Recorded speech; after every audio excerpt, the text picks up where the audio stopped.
Hello everyone, welcome to my channel. आज की इस वीडियो में मैं आपको इस कुर्ती की कटिंग करना बताऊंगी, बहुत ही आसान और बहुत डिटेल तरीके से। तो इस वीडियो को एंड तक ज़रूर देखना ताकि एंड तक आपका कोई भी डाउट ना रहे। तो चलिए स्टार्ट करते हैं बिना किसी देरी के इसकी कटिंग करना। अब सबसे पहले हमें कपड़े को इस तरह से रखना है। ये कपड़े की लेंथ है यानी कि लंबाई है, और ये कपड़े की विड्थ है यानी कि कपड़े का अर्ज है। और अर्ज वाली साइड को मैंने कपड़े को एक फोल्ड करके रखा हुआ है। अब एक फोल्ड में और कर लूँगी तो कपड़ा अभी हमारा 4 फोल्ड में हो गया। देखिए, तो सबसे पहले मैं यहाँ ऊपर से नीचे को 1/2 इंच में एक निशान लगाना है, और इसी तरह से पूरे में निशान लगाते हुए इसे स्ट्रेट लाइन से ज्वाइन करना है। और ये देखिए इस तरह से। अब हमें इस लाइन से नीचे को अपनी कुर्ती की फुल लेंथ के लिए निशान लगाना है। तो यहाँ पे मेरे मेज़रमेंट में कुर्ती की जो फुल लेंथ है वो है 45 इंच, और इसमें मैं 2 इंच का एक्स्ट्रा मार्जिन लूँगी क्योंकि आधा इंच हमारा ऊपर से सिलाई में जाएगा और 1.5 इंच हमारा नीचे से फोल्ड होगा। तो यहाँ पे मैं 47 इंच पे इस तरह से निशान लगाऊंगी। तो पूरे में हमें 47 इंच पे निशान लगा के इसे स्ट्रेट लाइन से ज्वाइन कर लेना है। और अब हम इस लाइन में इसकी कटिंग भी कर लेंगे। और अब जो हमारे पास बचा हुआ फैब्रिक है इससे हमें स्लीव्स कट करने हैं।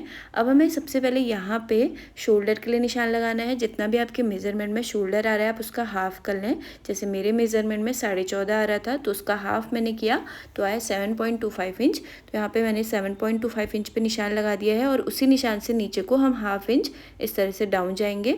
अब यहाँ फोल्डेड वाली साइड से आगे को हमें नेक विड्थ के लिए 3 इंच पे निशान लगाना है, और इसे इस तरह से मिला लेना है जो हमने 1/2 इंच निशान लगाया था। अब इसी निशान से नीचे को हमें आर्म होल के लिए निशान लगाना है। तो यहाँ पे मैं आर्म होल भी लूँगी 7.25 इंच, और यहाँ पे इस तरह से लाइन ड्रॉ कर लेनी है।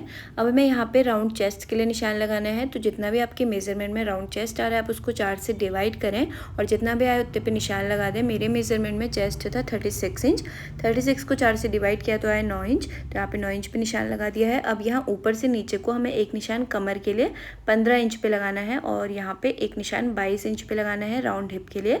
अब हमें यहाँ पे कमर के लिए निशान लगाना है। तो यहाँ पे मैं कमर की जगह राउंड हिप का मेज़रमेंट ले रही हूँ क्योंकि मुझे यहाँ पे इलास्टिक लगानी है। तो मेरे मेज़रमेंट में राउंड हिप है 38 इंच, 38 को 4 से डिवाइड किया तो आया 9.5 इंच। तो यहाँ पे मैं 9.5 इंच पे इस तरह से निशान लगाऊंगी, और सेम इतना ही निशान हम अपने राउंड हिप के लिए यहाँ पे भी लगा देंगे, यानी कि 9.5 इंच पे। जितना भी आपके मेज़रमेंट में राउंड हिप आ रहा है आप उसको 4 से डिवाइड कर लें। तो देखिए यहाँ पे मैंने 9.5 इंच पे इस तरह से निशान लगा दिया है। और अब हमें इसके कुर्ती के बॉटम पार्ट पे निशान लगाना है। तो जितना भी आपके मेज़रमेंट में राउंड हिप आपने निशान लगाया है इतना ही निशान हम नॉर्मली कुर्ती के बॉटम पार्ट पे भी लगाते हैं, लेकिन मैं यहाँ पे 1/2 इंच एक्स्ट्रा ले रही हूँ। तो यहाँ पे हम 10 इंच पे इस तरह से निशान लगाएंगे। और अब हमें इन सारे पॉइंट्स को मिलाते हुए एक लाइन ड्रॉ कर लेनी है, कुछ इस तरह से। देखिए, तो देखिए कुछ इस तरह से हमें इसे मिला लेना है। अब हमें इसी लाइन से आगे को पूरे में मार्जिन के लिए निशान लगाना है। तो यहाँ पे मैं 1.5 इंच का मार्जिन ले रही हूँ, और इसे भी हमें स्ट्रेट लाइन से मिला लेना है। ये देखिए इस तरह से। अब हम आर्म होल का निशान लगाएंगे। तो जितनी भी आपकी आर्म होल आ रही है इसका हमें मिड पॉइंट निकालना है, और इस निशान से अंदर को और बाहर को 0.25 इंच का निशान लगाना है। देखिए इस तरह से। अब इन दोनों निशानों से ऊपर को मिलाते हुए इस तरह से एक लाइन ड्रॉ कर लेनी है हमें।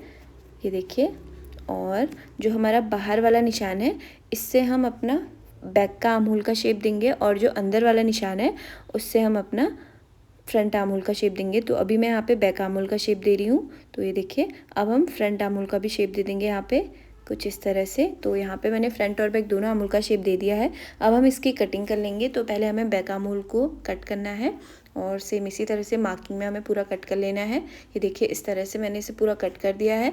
अब फ्रंट आर्म होल कट करने के लिए हम इसमें से बैक पार्ट को निकालेंगे, और फ्रंट वाले पार्ट को इसी तरह से बिल्कुल मिलाते हुए रखेंगे। तो फ्रंट आर्म होल की भी अब हम यहाँ पे कटिंग कर लेंगे। ये देखिए इस तरह से। तो यहाँ पे मैंने फ्रंट आर्म होल भी कट कर लिया है। अब हम इसके स्लीव्स की कटिंग करेंगे। तो यहाँ पे मैंने कपड़े को 4 फोल्ड में इस तरह से रखा हुआ है। सबसे पहले हमें ऊपर से 1/2 इंच पे निशान लगा के एक लाइन ड्रॉ करनी है। ये देखिए इस तरह से। और अब इस लाइन से नीचे को हमें अपनी स्लीव्स की फुल लेंथ के लिए निशान लगाना है। तो यहाँ पे मेरे पास इतना ही कपड़ा बचा हुआ है, ये 11.5 इंच आ रहा है, और स्लीव्स की लेंथ 11 इंच है। तो 1/2 इंच ये एक्स्ट्रा है, और नीचे से हम अलग से पट्टी लगा लेंगे। और अब हमें यहाँ फोल्डेड साइड से आगे को 7.25 इंच पे इस तरह से निशान लगाना है और इसी निशान से नीचे को हम 3.5 इंच पे निशान लगाएंगे और इस तरह से एक तिरछी लाइन खींच लेंगे। अब हमें इस लाइन को मेज़र करते हुए इसे 3 पार्ट्स में डिवाइड कर लेना है। तो ये इसका मिड पॉइंट हो गया और अब हम इसे भी इस तरह से 3 पार्ट्स में डिवाइड कर लेंगे। तो यहाँ पे मैंने इसमें 3 पार्ट्स में डिवाइड करके इस तरह से निशान लगा दिया है। अब हम सबसे पहले यहाँ पे बैक आर्म होल का शेप देंगे इस तरह से, देखिए। और अब हमें यहाँ पे फ्रंट आर्म होल का भी शेप दे देना है।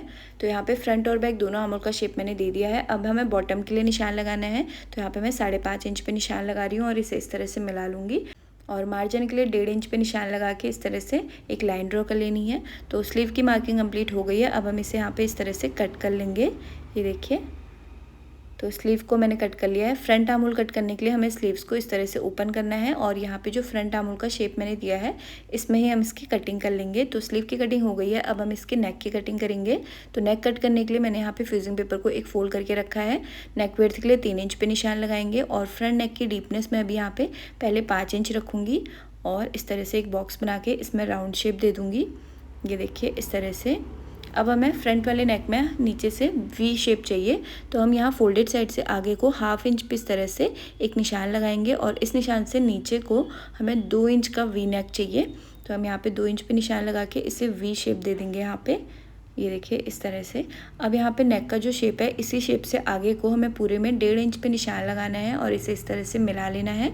तो फ्रंट नेक की मैंने मार्किंग कर ली है। अब हम इसे कट कर लेंगे इसी शेप में, ये देखिए। तो फ्रंट नेक हमारे यहाँ पे कट हो गया है। अब हम सेम इसी तरह से बैक नेक भी कट कर लेंगे। तो बैक नेक के लिए भी मैंने यहाँ पे फ्यूजिंग पेपर को इस तरह से एक फोल्ड करके रखा हुआ है। सबसे पहले नेक विड्थ के लिए 3 इंच पे हमें निशान लगाना है। बैक नेक की डीपनेस मैं यहाँ पे ले रही हूँ 4.5 इंच। तो हम यहाँ पे 4.5 इंच तक एक लाइन ड्रॉ करेंगे और यहाँ पे 3 इंच पे निशान लगा के एक बॉक्स बनाएंगे। यहाँ पे मैं राउंड शेप दे रही हूँ बैक में, तो इस तरह से राउंड शेप देंगे और इसी शेप से आगे को पूरे में हमें 1.5 इंच पे निशान लगा के इसे भी मिला लेना है नेक की शेप में। और अब हम इसे यहाँ पे कट कर लेंगे, ये देखिए इस तरह से।